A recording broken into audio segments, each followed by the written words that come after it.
Bismillahirrahmanirrahim. Assalamualaikum warahmatullahi wabarakatuh. Hari ini kita akan membahas terkait dengan surveillance yang diterapkan di dalam bidang epidemiologi. Surveillance itu sebenarnya berasal dari bahasa Prancis, di mana dari kata sur, over, kemudian veiller, to watch artinya. Itu adalah ingin mengamati secara dekat gitu dan secara kontinu dari satu atau lebih orang dengan tujuan untuk memonitoring, melakukan supervisi dan kemudian mengarahkan dan sekaligus mengontrol gitu. Terhadap apa? Kalau dilihat dari Alexander Langmuir itu pengawasan yang tersistematis gitu ya, melihat tren dari suatu kejadian atau suatu penyakit. Jadi tidak hanya khusus suatu penyakit, tapi juga sebuah kejadian, misalnya terkait dengan kebencanaan, terkait dengan keracunan dan lain sebagainya.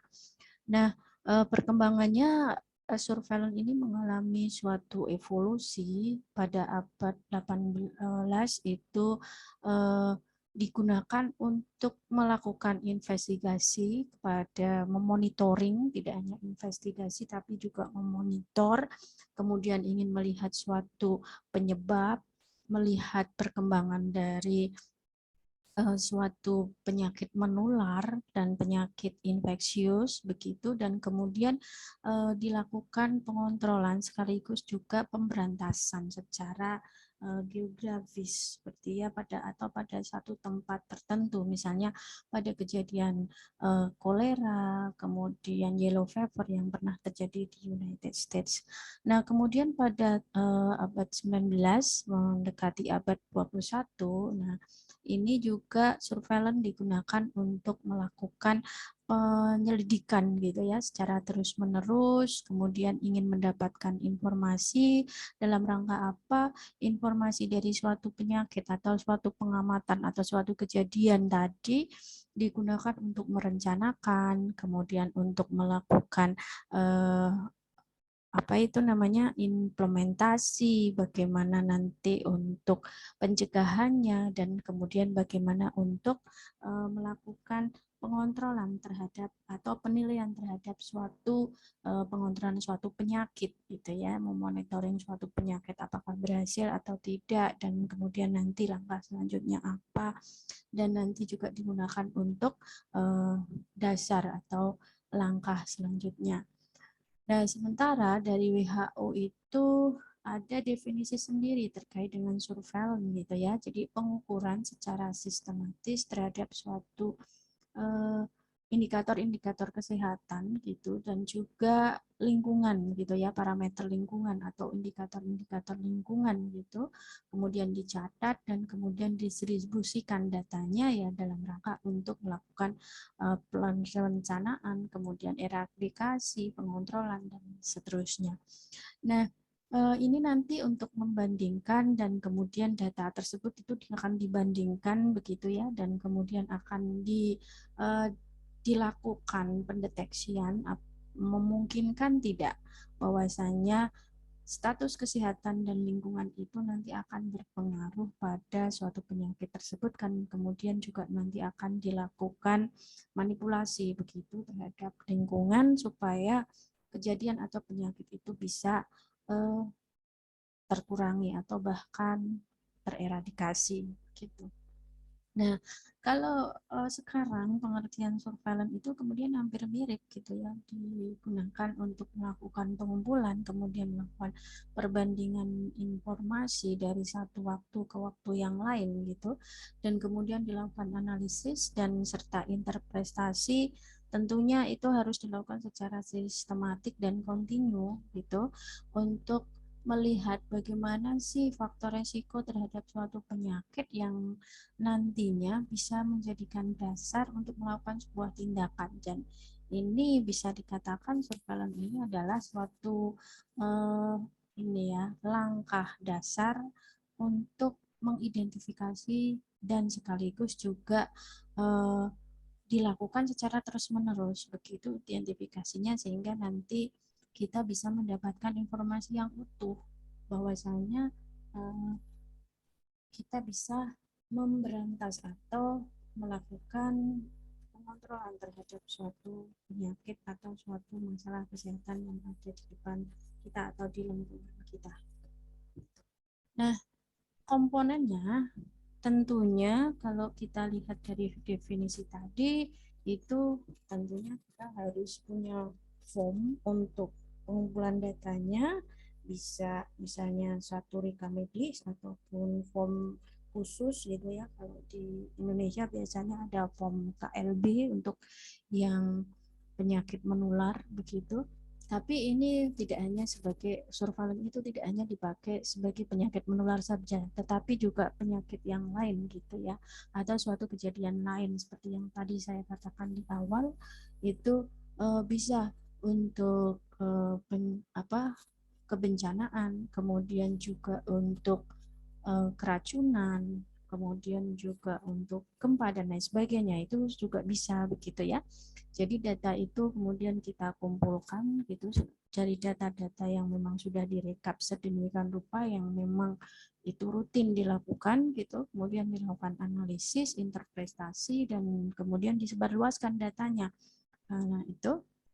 Nah, tentunya analisis ini harus disesuaikan dengan konteks dari kejadian atau penyakit tadi gitu ya, yang fungsinya untuk melakukan evaluasi bagaimana faktor risiko terhadap suatu kejadian tadi, berapa besar pengaruhnya, dan kemudian berapa besar efeknya yang nantinya bisa digunakan untuk upaya untuk mencegah gitu ya, agar tidak terjadi misalnya atau mengurangi gitu ya angka kematian atau angka morbiditas dan angka morbiditas dari suatu bencana gempa atau bencana eh, kebencanaan misalnya tanah longsor ataupun gempa bumi atau gunung meletus, gunung api ataupun misalnya penyakit menular yang lain. Nah, ataupun bisa juga digunakan untuk penyakit tidak menular gitu ya.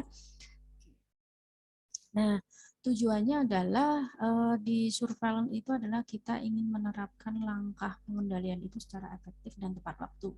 Dan kemudian juga untuk memberikan gambaran yang akurat dan temporal terhadap suatu penyakit serta mengidentifikasi individu untuk memfasilitasi pengobatan apa yang tepat, langkah strategi apa yang tepat, kemudian mitigasi bencana bagaimana yang tepat. Kalau misalnya itu penyakit menular berarti kita harus karantina, bagaimana cara mengkarantina dari segala aspek, misalnya COVID ya, itu. Nah, kemudian juga tindakan pengendalian yang lain serta untuk membedakan atau menyaring orang yang tidak memiliki penyakit itu juga bisa gitu ya untuk tujuan itu. Nah, itu sehingga nanti kita bisa memilah-milah mana yang harus diselamatkan lebih dulu, mana yang harus kita lindungi lebih dulu, mana yang perlu prioritas. Nah, seperti itu. Karena tentunya kalau secara umum misalnya eh, populasi berisiko itu kan misalnya hanya ini ya khusus untuk disabilitas, kemudian orang tua, anak, balita, ibu hamil, dan seperti itu. Untuk masalah kejadian atau penyakit itu berbeda-beda gitu ya. Nanti dampak yang akan diterima oleh orang-orang dengan populasi berisiko tersebut gitu ya. Misalnya letusan gunung berapi tentunya dampaknya berbeda dengan kejadian misalnya penyakit menular ataupun misalnya nanti langkah yang akan dilakukan terhadap orang-orang yang terkena tanah longsor ataupun penyakit yang punya populasi beresiko misalnya penyakit menular. Nah, itu tentunya tindakannya berbeda gitu ya. Oke. Jadi tujuannya adalah kita nanti bisa membedakan dan menyaring gitu ya, mengelompokkan mana yang harus diprioritaskan terlebih dahulu, mana yang tidak. Nah, nanti di tujuan surveillance juga kita juga bisa mengidentifikasi penyakit menular, kemudian juga melihat kecenderungan dari penyakit endemik ini yang apakah nanti dari pandemik yang seperti COVID ini akan berubah menjadi endemik ataukah masih eh, pandemi. Nah, sampai sekarang masih pandemi ya. Nah, ini tentunya surveillance ini sangat berguna gitu ya untuk melihat monitoring gitu ya, bagaimana tren penyakitnya dari waktu ke waktu sehingga nanti bisa menentukan apakah ini masih pandemi ataukah sudah pada menimpa pada satu wilayah tertentu saja. Nah, seperti itu. Dan kemudian juga kita bisa melakukan intervensi, kemudian kemajuan tujuan pengendalian itu seperti apa, apakah masker satu lapis itu sudah cukup, dua lapis itu cukup atau tidak, apalagi dengan ditambahnya adanya Omikron, nah, seperti itu varian Omikron dari COVID. Dan itu kemudian kita juga masih melakukan investigasi gitu ya. Ini nanti pengendaliannya bagaimana. Nah, itu dan sekaligus juga kita juga bisa mengevaluasi juga kinerja dari program atau apa ya bidang yang menanganinya gitu ya, dan kemudian juga bisa memprediksi epidemi ataupun KLB yang akan datang, dan juga bisa mengestimasi dari penyakit ini yang nanti akan berdampak, apakah membuat suatu apa ya dampak tertentu yang tidak bisa hilang ataukah tidak. Nah, seperti itu kita bisa investigasi dari manfaat dari kita bisa ambil dari manfaat dari surveillance itu sendiri gitu. Nah, penanggulangan yang bisa kita kelompok-kelompokkan di dalam setelah kita mendapatkan data dari surveillance itu kita bisa mengelompokkan menjadi beberapa bagian gitu ya. Yang pertama, apa yang penyakit-penyakit apa saja yang nanti akan kita harus lakukan segera gitu ya. Ya tentunya kalau yang segera ini contohnya COVID itu ya, newly emerging disease gitu ya. Kalau sebelumnya itu misalnya penyakit MERS, kemudian penyakit flu burung, nah seperti itu. Nah sekarang hampir mirip ya dengan penyakit yang COVID gitu ya. Nah ini juga menjadi masalah yang harus kita deteksi segera, kita investigasi segera. Nah dan kemudian akan merambah pada beberapa kebijakan yang memang nantinya harus dikeluarkan untuk menuntaskan permasalahan-permasalahan ini dulu dibandingkan dengan penyakit lain gitu ya. Nah, dan ini pun nanti penyakit ini akan berdampak pada pelayanan kesehatan yang lain gitu ya. Dan kemudian juga kita lihat apakah ada resisten antibiotik atau tidak dan lain sebagainya. Gitu ya. Nah, itu juga nanti kita harus prioritaskan dulu. Nah, kemudian juga kita bisa mengumpulkan misalnya penyebarannya, kalau itu penyebaran tahunan begitu ya, kita bisa kelompokkan penyakit-penyakit yang memang itu misalnya penyakit DBD gitu ya, atau demam dengo ataupun penyakit malaria. Nah, seperti itu kita bisa kelompok-kelompokkan dulu dari data surveillance itu ya, dan kemudian untuk menentukan langkah selanjutnya misalnya untuk melakukan berapa besar masalahnya, termasuk dampak dari demam dengo ini seperti apa. Nah, kalau tahunan itu akan nanti kita lebih mudah untuk menginvestigasinya gitu ya, penyakit yang munculnya tahunan gitu ya. Nah, kemudian menilai kegiatan pengendalian, kemudian menyusun prioritas riset, kemudian juga bisa menentukan hipotesis awal, langkah apa yang nantinya akan dilakukan dari data itu, kemudian dilakukan perencanaan fasilitasi, karena sudah ini ya, untuk penyebaran penyakit yang bersifat tahunan ini kita sudah prediksi dari tahun ke tahun begitu ya, sehingga kita bisa memonitor faktor-faktor resikonya apa, kemudian perubahan dalam praktek kesehatan itu apa yang harus dilakukan, apakah misalnya penyakit TB, nah itu ya, itu kemudian terjadi multi drug resistensi atau tidak, kemudian apa yang nanti harus dilakukan terhadap orang tersebut yang sudah resisten terhadap obat yang diberikan di pengobatan awal, nah seperti itu ya, sehingga nanti kita bisa lebih terarah di dalam melakukan pemberantasan.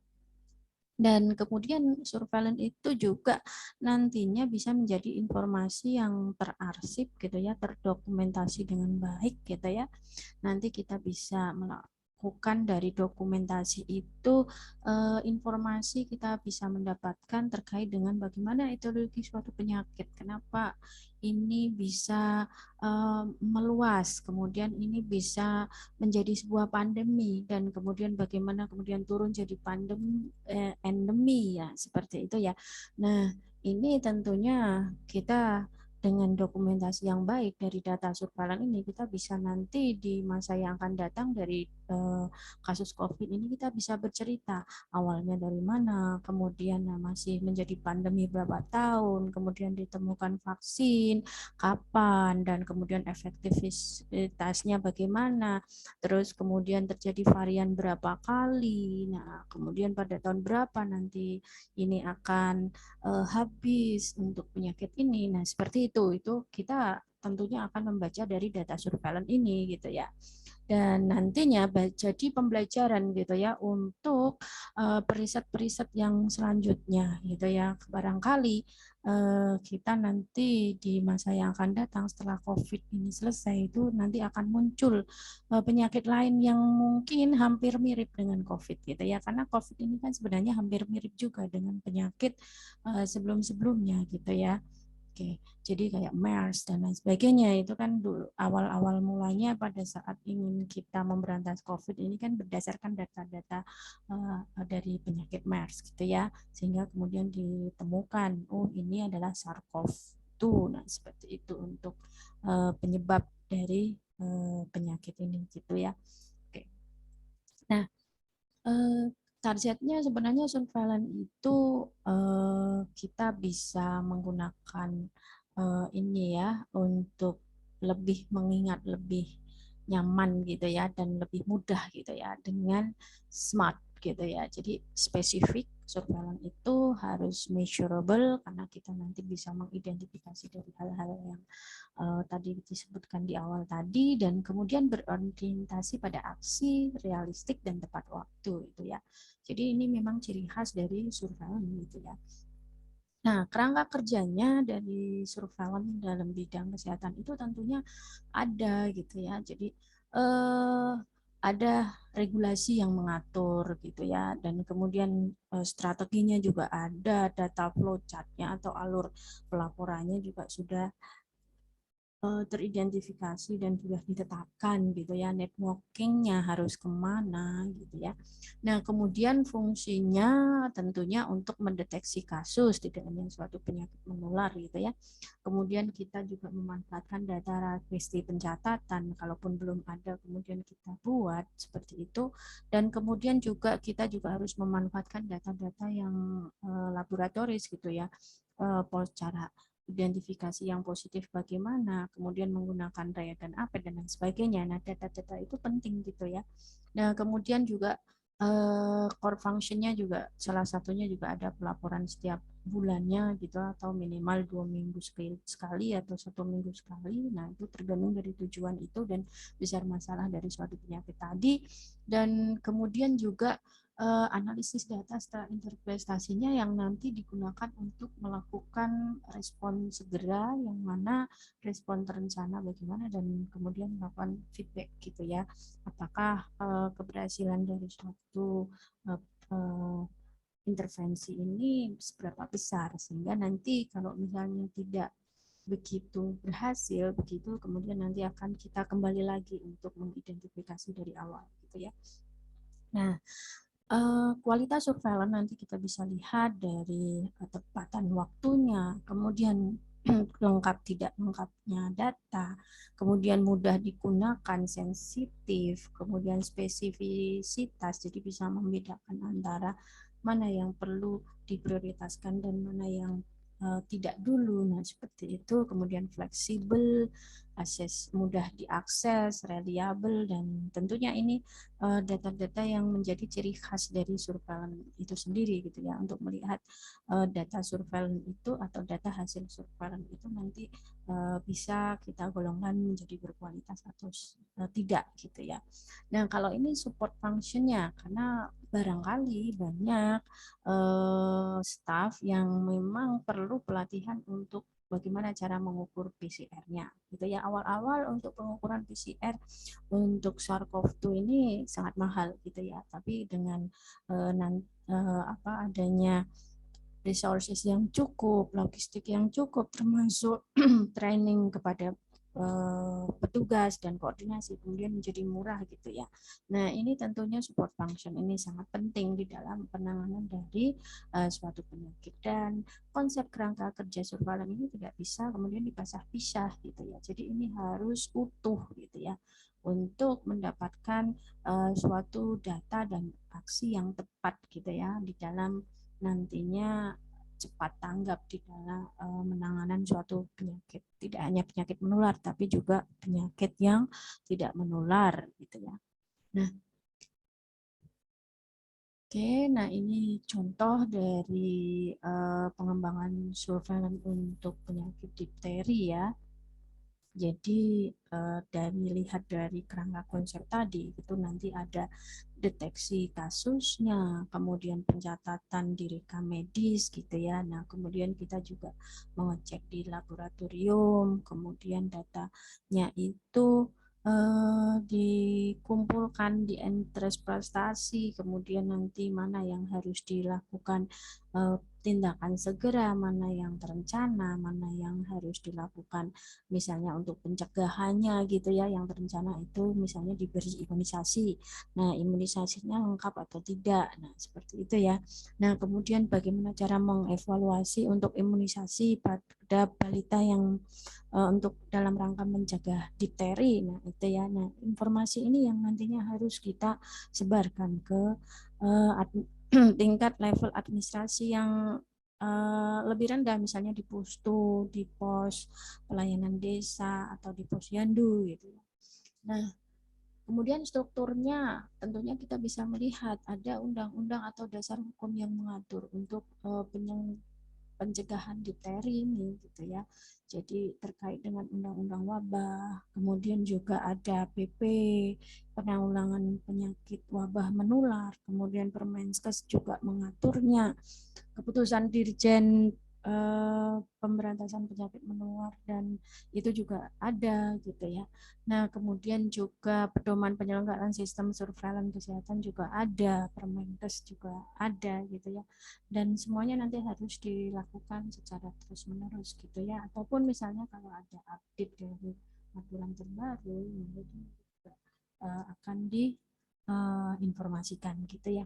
Nah, kemudian strateginya nanti ada surveillance yang bersifat aktif nanti ya dalam pelaksanaannya, dan kemudian bagaimana melakukan surveillance secara pasif gitu nanti dalam rangka untuk menjaring gitu ya orang-orang yang punya resiko atau populasi yang beresiko pada penyakit difteri gitu ya, termasuk nanti menginvestigasi dari berapa persen yang mendapatkan imunisasi lengkap, difteri lengkap pada umur berapa bulan, nah seperti itu. Nah, alurnya nanti sudah ditetapkan begitu ya. Jadi nanti misalnya dari bagian desa itu harus menyerahkan datanya ke puskesmas. Nah, itu ya. Nah, nanti menggunakan form wabah gitu ya. Nah, kemudian diserahkan di Dinas Kesehatan Kabupaten gitu ya. Karena nanti Dinas Kesehatan Kabupaten ini membawahi banyak puskesmas gitu ya. Nah, formnya masih sama tapi dalam bentuk rekapan laporan rekapannya. Kemudian kalau dari rumah sakit juga sama gitu. Nanti ada laporan wabah dari rumah sakit diserahkan ke dinas kabupaten, baru dinas provinsi, dan dinas provinsi ini juga nanti ada rumah sakit provinsi juga yang nantinya merujuk dan pasien-pasien yang atau balita-balita yang dengan penyakit difteri gitu ya, dan dia wajib untuk melaporkan, dan kemudian nanti kita dari kepala dinas provinsi itu nanti menginformasikan apakah wabah ini sudah berakhir atau belum dan sebagainya gitu ya, atau langkah apa yang nanti akan dilakukan gitu. Nah, itu kemudian kalau ini adalah upaya membangun jejaring, karena jejaring itu sangat penting dalam pemberantasan suatu penyakit. Jadi penyakit itu tidak bisa kita berantas hanya di wilayah puskesmas saja gitu ya, atau di satu wilayah saja gitu ya, tetapi juga melibatkan unit yang lain gitu ya, bagaimana laboratorium daerah, kemudian koordinasi dengan para apotik dan lain sebagainya itu ya. Nah, nanti komitmen pimpinan dan semua staf ini di dalam mengembangkan kala karya atau jejaring ini sangat penting gitu ya untuk pemberantasan penyakit difteri.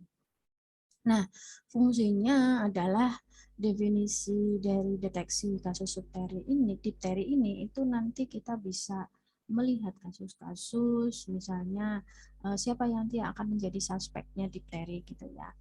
Nah, itu uh, ini dalam rangka untuk screeningnya gitu ya di awal. Oh, yang menderita parinitis, menderita tonsilitas.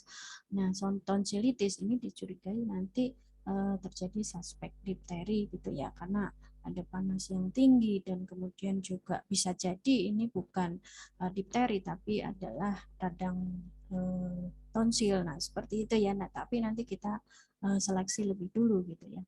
Karena bagaimanapun kalau terjadi hal ini tentunya nanti imun tubuh juga akan turun, bahkan mungkin bisa jadi juga terkena difteri di tengah-tengah dari kasus tersebut gitu ya. Nah, kemudian juga penjaringan dari ini ya rumah sakit ataupun di balai pelayanan di puskesmas, khususnya di puskesmas yang sudah melaporkan kasus difteri gitu ya. Oke. Nah, ini nanti cara untuk identifikasinya ya. Nah, seperti ini. Jadi pasien datang ke puskesmas gitu ya, kemudian mungkin parinitis gitu ya, gejala klinisnya, kemudian dilakukan anamnesis dan kemudian dilakukan diagnosis gitu ya, kemudian dilengkapi dengan laboratorium gitu ya, ambil swabnya, pemeriksaan secara langsung dan hasilnya kemudian dilaporkan lagi di balai pelayanan ini dan kemudian dilakukan terapi gitu ya. Nah, dari laboratorium ini juga kemudian bila ada gejala klinis dan kemudian laboratorium setelah diobati gitu ya, kemudian dilakukan cross check ulang gitu ya ke BLK setempat untuk dilakukan kultur jaringan gitu ya, kultur gitu ya, pemeriksaan secara kultur. Nah, itu benar nggak ini penyakit difteri gitu ya. Oke, nah itu kemudian pencatatannya apa? Nanti akan dicatat di harian gitu ya, register harian, kemudian dilaporkan ke dinas terkait dengan menggunakan form khusus gitu ya. Nah, kemudian untuk laporan mingguannya menggunakan form B2 gitu ya. Nah, konfirmasinya nanti sebagai dasar untuk mengetahui apakah sudah terjadi transmisi di lokal sekitar kasus atau belum gitu ya. Karena difteri ini juga termasuk yang menular gitu ya. Nah, itu nah, kemudian konfirmasi diagnosis kasus, kasus klinis berapa persen, kemudian hasil labnya berapa persen. Nah, kemudian juga nantinya siapa saja yang kontak dengan si kasus dan kemudian dilakukan cek laboratorium juga. Nah, seperti itu. Nah, pelaporan di sarana pelayanan kesehatan sebagai upaya kewaspadaan dini itu menggunakan form W2 gitu ya. Jadi nanti pos kesehatan pelayanan dasar gitu ya, misalnya di posyandu ataupun di bidan desa begitu ya. Nah, kemudian ini harus melaporkan, saling berkoordinasi ke dinas kesehatan kabupaten, dinas kesehatan provinsi, dan kemudian melaporkan ke departemen kesehatan atau Kemenkes gitu ya. Nah, oke, jadi ini data-data yang nanti harus dilakukan pelacakan atau informasi ya. Jadi data siapa pasien, anaknya siapa, umur berapa gitu ya. Kemudian status imunisasinya bagaimana gitu ya. Lengkap atau tidak lengkap gitu ya, umur berapa. Nah, kemudian interval tanggal sakit dengan mulai sakit dari dosis terakhir dari difteri toksoid ini yang diterima ini nanti berapa nama akan terjadi sakit, nah gitu ya.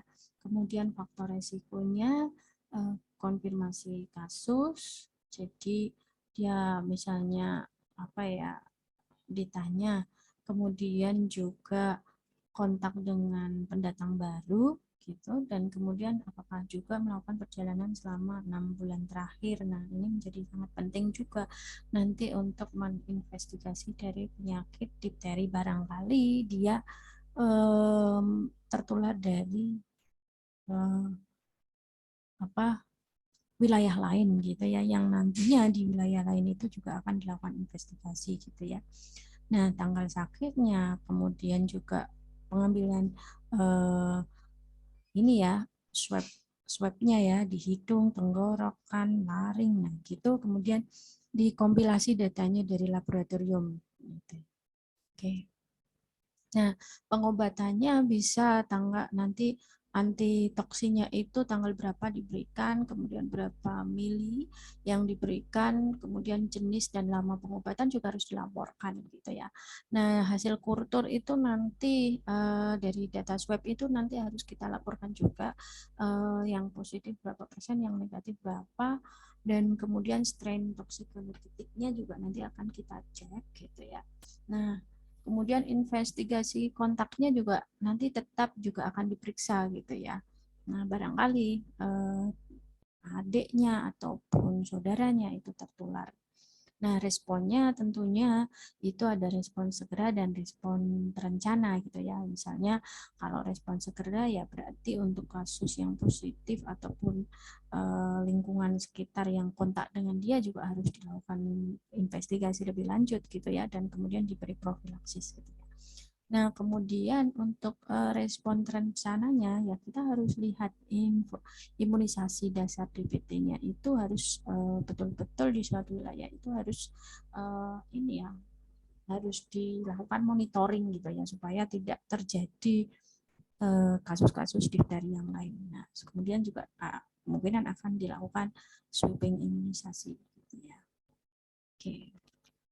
Nah, umpan baliknya kasus difteri ini nanti setelah diobati 7 hari kemudian dilakukan swab. Nah, hasil swab ini nanti akan dilaporkan apakah masih positif atau negatif. Nah, kemudian langkah apa yang nanti yang akan dilakukan. Nah, itu ya. Oke. Jadi itu contoh dari kasus difteri untuk penyakit menular. Tapi pada dasarnya aplikasi surveillance itu tidak hanya penyakit menular gitu ya, tapi juga penyakit kronik, bisa penyakit outcome reproduktif, misalnya angka kematian ibu udah hamil dan angka kematian ibu melahirkan cukup tinggi, atau kematian bayi itu pun juga bisa kita lakukan surveillance, ada masalah apa ini, atau stunting gitu ya. Nah, ini kenapa kok terjadi stunting, nah itu juga dilakukan ini ya, investigasi dengan menggunakan konsepnya surveillance.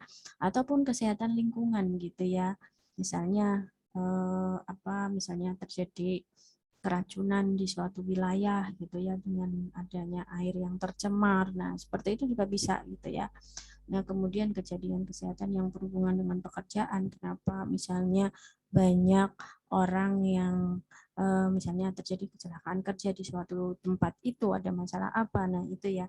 Nah, ataupun yang lain gitu ya, termasuk perilaku kesehatan juga bisa kita gunakan aplikasi surveillance ini di dalam pendekatan melakukan monitoring dan eradikasi, serta melihat dari etiologinya dari suatu kejadian tadi. Nah, untuk itu, untuk mengembangkan kebijakan kesehatan rasional itu tergantung dari informasi kesehatan yang ada itu ya. Contohnya anak-anak yang sudah mendapatkan PD3I gitu ya. Nah, itu tentunya sudah harus tepat untuk divaksin gitu ya. Nah, kemudian dokumentasi contoh ya, ini untuk kegiatan surveillance ya. Nah, contoh lagi adalah misalnya rate kanker payudara. Nah, ini umur berapa nanti orang itu harus dilakukan mamogram. Nah, itu sebagai dasar nanti ya, data-data surveillance ini digunakan gitu ya. Kenapa kok umur 40 harus 1 tahun sekali melakukan mamogram? Nah, itu ya. Itu adalah dasar dari surveillance gitu ya. Karena kita bisa memahami bahwasanya kanker payudara itu nanti lebih sering pada orang-orang yang menginjak usia 40 tahun ke atas. Nah, seperti itu, sehingga kemudian mamogram ini rutin harus dilakukan gitu ya. Oke. Itu. Jadi ini pengembangan kebijakan dari hasil surveillance tadi. Nah, kemudian juga kita juga dari data surveillance ini kita bisa melihat informasi-informasi secara ini ya, mendeskripsikan secara waktu ke waktu gitu ya, dari waktu ke waktu, sehingga kita bisa melihat pola dari penyakit demam dengue itu kapan sih terjadinya gitu ya, pada bulan-bulan apa, apakah terjadi perubahan atau tidak gitu ya. Nah, kemudian di satu tempat ini kemudian sering terjadi penyakit dengue atau demam dengue atau tidak, dan kemudian apakah ini yang setiap tahun terjadi di sini, apakah kemudian sudah berakhir atau sudah tidak ada lagi. Nah, seperti itu nanti jadi dasar kita untuk langkah selanjutnya di dalam melakukan monitoring. Oke. Nah, kemudian juga siapa biasanya yang sering terkena gitu ya, misalnya kadar timah gitu ya, atau kadar PB gitu ya. Oh, PB ternyata banyak gitu ya, karena mungkin faktor tidak menggunakan APD yang tepat pada saat berkendara, ataupun bisa jadi karena kendaraan bermotornya sudah tidak layak sehingga kemudian kadar residunya yang dikeluarkan pada saat pembakaran ini ya, apa itu namanya, bahan bakar itu menjadi eh, lebih tinggi gitu, yang meracuni gitu ya, sehingga itu pun nanti akan jadi target intervensi yang akan datang gitu ya. Nah, kalau ini adalah bagaimana cara kita memilih masalah kesehatan itu untuk dilakukan surveillance gitu ya. Kalau ini saya ambil dari data di CDC gitu ya. Jadi kita lihat besar masalahnya, berapa insidensinya, berapa prevalennya, kemudian severity-nya, ataupun misalnya akan menyebabkan masalah yang lain seberapa besar gitu ya, dampak ekonominya seperti apa, mudah untuk dikomunikasikan, ataupun misalnya eh, apa ya, sulit atau tidak dilakukan pelacakan gitu ya, potensi terjadi outbreak atau tidak. Nah, seperti itu nantinya akan menjadi prioritas lebih dulu, termasuk kemampuan di dalam melakukan pencegahan, pengontrolan, dan pengobatan terhadap suatu penyakit tadi. Ini juga menjadi acuan juga gitu ya.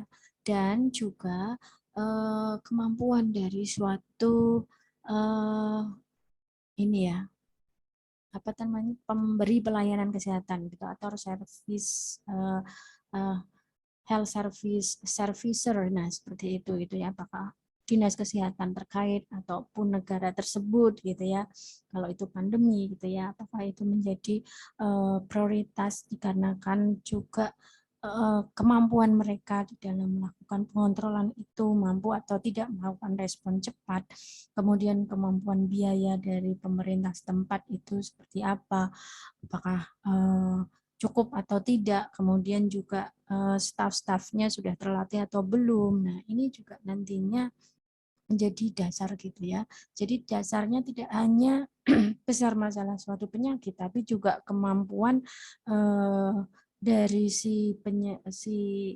penyebab sakit itu untuk diprevent atau dicegah gitu ya, dan dikontrol gitu ya, dilakukan treatment, dan sekaligus juga kemampuan dari suatu negara itu gitu ya. Nah, itu yang menjadi dasar kita memilih masalah-masalah kesehatan yang banyak itu untuk dilakukan surveillance. Nah, kenapa COVID menjadi masalah yang harus dilakukan segera gitu ya? Karena memang menjadi potensial untuk terjadi outbreak. Jadi mau tidak mau suatu negara ini juga harus terlibat langsung di dalam upaya pencegahan, karena sudah menjadi pandemi gitu ya. Kalau dibiarkan terus-menerus ya tentunya nanti akan menjadi sumber penyakit yang lain gitu ya di negara lain, ataupun nanti akan berdampak secara ekonomi itu ya. Nah, itu yang kemudian meskipun COVID ini awalnya pemerintah kesulitan gitu ya, tapi kemudian tentunya dengan dorongan bahwasanya dampaknya lebih besar, dan kemudian sosioekonominya menjadi apa ya, terdampak besar itu, sehingga kemudian respon cepat dan strategi untuk penyediaan resources dari mulai pembiayaan vaksin, kemudian juga edukasi masyarakat, terus pelatihan untuk tenaga, dan kemudian menciptakan vaksin-vaksin baru versi Indonesia. Nah, seperti itu pun juga menjadi prioritas gitu ya. Jadi kemudian kita lihat bahwasanya prioritas sekarang itu adalah riset-riset yang berdasarkan COVID. Nah, ini menjadi prioritas awal gitu ya untuk penanganan masalah COVID. Nah, itu. Oke. Itu untuk materi kita kali ini. Terima kasih. Assalamualaikum warahmatullahi wabarakatuh.